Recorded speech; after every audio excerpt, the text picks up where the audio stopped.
So with all the news of the Thomas reboot being thrown around, I have become increasingly aware as of late that a lot of people outside the Thomas fandom are totally confused as to why an adult fandom for Thomas the Tank Engine exists. And yeah, when I say the words adult Thomas the Tank Engine fandom out loud, I mean, yeah, I get it. It's weird on the surface, yeah, it is. And without argument, it is absolutely something that is aimed at kids. I'm not trying to argue that kids aren't the main target demographic of this. But you know what else is aimed at kids and has adult followings? Mario, SpongeBob, Sonic, Transformers, The Muppets, VeggieTales, Disney movies, f***ing Sesame Street, and no one bats an eye if an adult likes those. It's just generally accepted. But mention you like Thomas and now I have standards. Okay, I see. I can't be the only one who sees the hypocrisy there, right? Look, we're all adults here, and we all have our weird niche interests. I'm not trying to argue that Thomas the Tank Engine is something mind-blowing or anything. It's not. But what I am trying to do here is address why it's so generally looked down upon in regard to other kids' properties, and simply just why we like it. I think Thomas Tank Merch on Twitter put it best in this thread that basically says that Thomas has been so bad and so neutered to young kids for so long that it's just become the norm of what people associate Thomas with. People just naturally associate Thomas with the likes of Peppa Pig or Bob the Builder or something, because that's the age group it's clumped with currently. But the thing is, it wasn't like that before.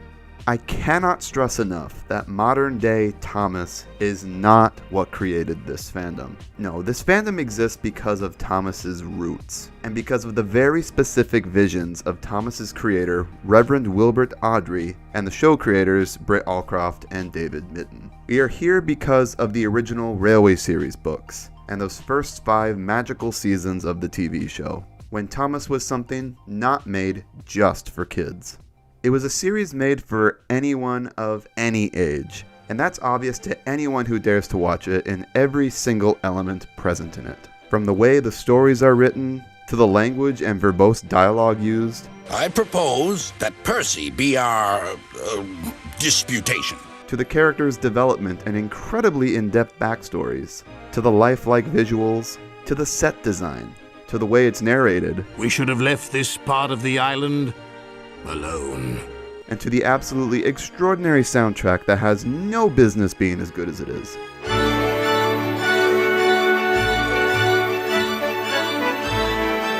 Really, the best way to get people to understand why a big fandom exists for Thomas the Tank Engine is to just have them watch it. So that is why this video exists. This is not a personal top favorites episode list, not at all. I've done a video like that already, years ago. The goal of this video is to present literally anyone who has never seen Thomas before a list of 11 episodes, and after watching them, they will get it.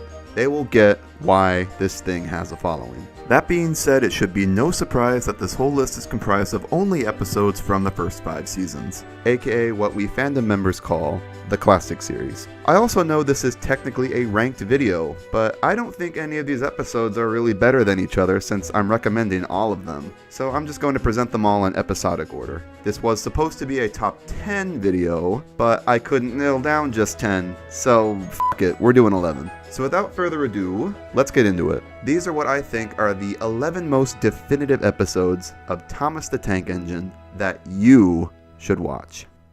The Flying Kipper. This is one of Thomas's most memorable episodes, and it's memorable specifically for its placement in the first season. All of season 1 looks very much the same visually. They're all very light-hearted stories that take place during the day. The Flying Kipper breaks the formula by having the episode wholly take place at dawn, and by having the whole episode be a literal journey. The entire 5-minute runtime is just filled with these very inspired winter morning visuals placed alongside a very memorable soundtrack. This episode is especially notable for its crash sequence. Everyone remembers the tragic tale of the Flying Kipper. Henry pulls this non-stop train at dawn, ice freezes the points and sends him into a siding where he collides with a goods train at full speed. This was the very first on-screen crash in the series. It's not the most spectacular or technically best crash in the show or anything. There's been plenty of better ones. But after 18 episodes of very light-hearted, banter-filled Thomas, and then this happens?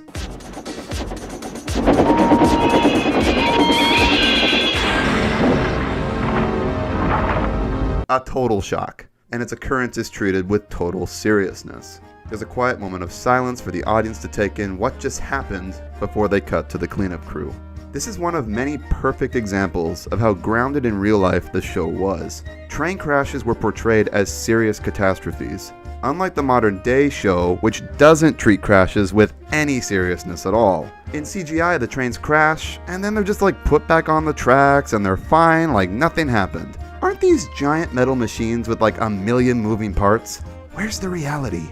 I think something people tend to overlook with this crash too is how prominently humans are featured before it happens. Granted, they get out of the brake van just in time and no one is severely injured or anything, but the fact they had the balls to show humans right before the collision adds such a level of gravity to the scene. There's a reason the flying kipper sticks in so many fans' minds, and it rightfully deserves a spot on this list. The standout episode of the first season, without a doubt. A Close Shave. Of course, being a show about trains, runaway trains were a fairly common thing in Thomas episodes, and every time they occur, they are treated with such a level of seriousness and urgency. They are no laughing matter. A runaway train can seriously hurt someone. What I love about A Close Shave is that I think this is the most dire a runaway train sequence has been portrayed in the show. When that train breaks away and chases Duck down, it really feels like it's a life or death situation. Duck is running for his life, and when those trucks catch up to him, it becomes a matter of getting it to stop in time to prevent a collision. The urgency of the editing, the strenuous runaway music, and the panicked narration by either George Carlin or Ringo Starr really puts you on the edge of your seat for this whole sequence. The sequence does come to a crazy end where Duck does not succeed in stopping the train and violently crashes into a barber shop. Just like the Flying Kipper, it's presented totally realistically with no goofy slowed down footage or quirky editing or anything. The collision is so blunt and stark with a long ominous silence after it happens. There's some funny hijinks with Duck and a barber following it that kind of fuck with the tone of the episode a little bit, but the runaway and subsequent crash is one of Thomas's finest sequences. Definitely deserves a spot on this list. Edward's Exploit. What a shock, the definitive Edward episode is on this list. It's like he's the best character or something. This is another episode that sticks out with fans. It is, in my opinion, the best episode with the theme of an engine overcoming all adversity in the worst of situations. Edward's situation in this episode is totally fucked beyond belief. Granted, I think the original book does a much better job at showing just how awful the situation is. He's tasked with getting a heavy train home in a huge storm and breaks down en route, completely damaging himself in the process. Against all odds, Edward manages to push through one final time and gets his train home with only a single working axle. I've done a whole video on this episode alone, so if you want all the details, go check that out. Of all episodes to use this sort of template, episodes like Percy's Promise or Gallant Old Engine, Edward's Exploit is the most successful in my opinion, because they show us just how screwed over Edward is, with close-ups of his damaged wheels spinning in place and shots of worried passengers. It all just makes it that much more a triumph when Edward pulls through at the end. I'd be damned if I didn't mention the music in this too. I think the music is amazing in all the episodes on this list, but this one in particular really tugs at your heartstrings. Edward's theme is one of the series' greats, as is this episode in general. All at Sea. I originally didn't have this episode on this list, but after a recent Twitter poll I did and I saw how much love this one gets, I figured it was worth including. What All at Sea has above other episodes is its message. This is a really simple story with a strong moral. Duck dreams of wanting to see the horizon someday, flying out into the sky or traveling on the water, but has to come to terms with the fact that he's a steam engine and can't leave his rails. Engines can't go sailing because engines can't float. After he helps someone in need, he realizes the strengths being a steam engine on rails has. At the end of the episode, he accepts what he is and his limits. He would rather stay where he is, with his friends, where he is happy and loved, and rather continue to dream of what's out there than actually see it for himself. That's a pretty big message for a kid's show, and I'll always love and respect the episode for it. I don't have much more to say about this one, but it's very clear why it's so beloved. Escape. Another absolute fan favorite, and the reasons why are countless. Escape deserves its spot on this list because, in my opinion, it's the best episode where real-life events play into the plot of the story. The plot of this is that Douglas takes a train to a goods yard on the other side of Sodor, where he comes across an engine in hiding called Oliver. Oliver was running away to Sodor from the other railway to avoid being scrapped. Douglas helps him, and the two escape to the safe haven of Sodor. The reason why Oliver was trying to escape the other railway is where the real-life influence comes into the story. In real life, British Railways started scrapping all of their steam engines in the 60s to make way for modern diesel power. It was a fairly big phenomenon put in order by Dr. Beeching that removed steam from the country rapidly, and much sooner than the railways anticipated. Left and right, steam engines were being put onto scrap lines and cut up.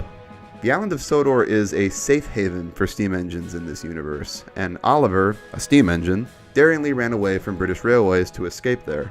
Escape is what I call a gateway episode. Kids that enjoy this episode or have any interest in trains at all will want to look further into exactly why Oliver ran away from the other railway and indulge themselves in some actual history. And voila, they're hooked on trains forever. This historical link Oliver has to real life is why he's a favorite of many fans. Thomas was always at its best when it allowed real-life events to seep into its universe. And that's one of the, if not the, defining trait that separates it from all kids' media out there and what makes it so timeless. Regardless, you don't even need to know the real-life influence to enjoy or understand the story. Visually, it's a very different episode to the rest of the series. It takes place at night and uses an array of shots with very contrasty lighting. The score, again, is sensational, with its main theme heavily influenced by The Great Escape and Indiana Jones. Escape is undeniably one of the greats. Grandpuff and Sleeping Beauty. Okay, this is a two-parter, so it is technically 2 episodes. What I'm really recommending here is Grandpuff, but if you watch Grandpuff, you kinda need to watch Sleeping Beauty too to know where the story ends. So I'm counting both as one.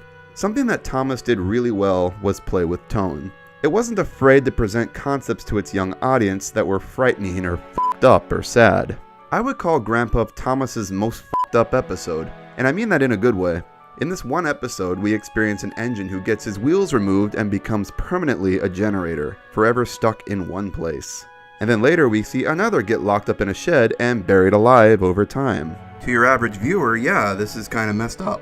But that's why it's so great. Thomas was not afraid to get dark. But don't worry, the story does come to a nice end in the second part. The engine that was buried, Duke, gets found after a months-long rescue search. I would call this two-parter Thomas's first and arguably only attempt at telling an epic, if you will. The history of this old railway that once was high in the mountains of Sodor adds a lot of lore to the show's universe. When it came to world building, Classic Thomas was a master of the craft. Special Funnel. This is a personal favorite of mine, but I think it's worthy of being on this list. In terms of a plot, there really isn't much of one, but I don't recommend it for the story. I recommend it for its setting. I think the sets and craftsmanship hit their all-time peak here. This is what I would call Thomas's most natural episode. Everything that occurs in this one is a circumstance of nature just having its way with the railway. The winter wind blows Peter Sam's funnel loose. Rain causes landslides. The flooded rivers wash a bridge away. An icicle knocks Peter Sam's funnel off. It is without a doubt the most atmospheric and serene episode of the series, with a beautifully slow pace and orchestral soundtrack to accompany it. It's one of those episodes that's not afraid to slow down a bit and just let its audience live in its world for a while. Fish. Just like Special Funnel, there's not a lot of story to this one either.